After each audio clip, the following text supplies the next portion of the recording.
Ces vasières, ce sont des zones qui sont un petit peu ingrates parce que pour le grand public, à marée basse, il a l'impression que c'est des grandes étendues, dénuées de vie, c'est des zones pleines de vases, de boue. Donc il connaît mal la structure, il connaît mal la diversité. Alors ce qu'il connaît, c'est à travers certains organismes un petit peu clés, comme les oiseaux, c'est l'utilisation de ces vasières par les oiseaux qu'on dit oiseaux limicoles qui fréquentent les zones côtières.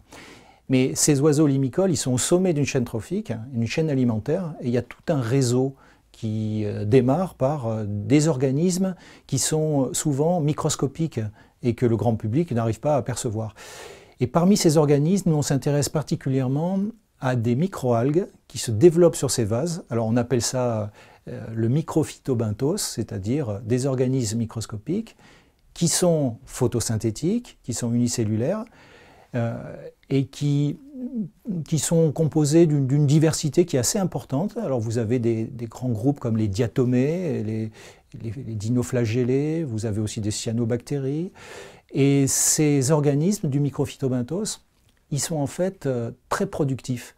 Et donc c'est vraiment le premier maillon à la base du réseau trophique de ces vasières. Et nos préoccupations, c'est d'essayer de quantifier cette production, quantifier la diversité, pour montrer que les vasières sont des zones qui sont très productives. Alors on utilise d'autres éléments pour pouvoir justifier le rôle des vasières, c'est-à-dire que, par exemple, dans l'estuaire de la Loire, les vasières, elles ont un rôle très important en tant que nourrisserie pour les poissons plats, pour les nourrisseries de sol, par exemple, et les juvéniles de sol viennent se développer à l'intérieur de l'estuaire en faisant des sauts entre les différentes vasières.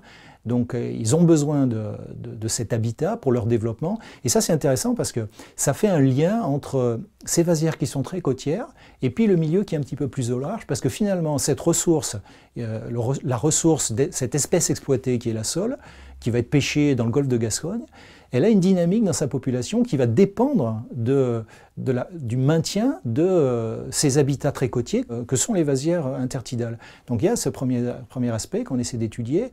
Ensuite, on a un deuxième aspect qui est plus côtier, c'est-à-dire qu'on s'intéresse à l'apport de toutes ces microalgues qui se développent sur les fonds pour l'aquaculture et en particulier pour l'ostréiculture, la mytiliculture. Parce qu'une partie de ces peuplements de microalgues sont remis en suspension dans la colonne d'eau par les courants de marée et peuvent être utilisés par les huîtres pour leur croissance.